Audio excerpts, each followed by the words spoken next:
Hey guys, welcome back to the channel. This is how to add music to YouTube Shorts. So first thing that you will do is simply open up your YouTube application into your device. And from here guys, just simply tap on the short on the left at the bottom. And from here, just simply tap on the icon on the bottom right corner of the screen at the top of your U icon. So tap on that. And from here, you should be able to see the save button. And now, as you can see, it will be saved to the sounds from short. And now when we go tap on the create button at the middle of the screen down below, we should be able to see here at the top, add sound. So from here, just simply tap on add sound at the top. And from here, we should be able to see here the save category. And after that, we should be able to add music to YouTube Shorts.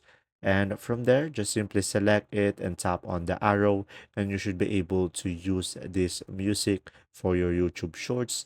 And that's simply about it. If this video was helpful, please like and subscribe, and thanks for watching. See ya!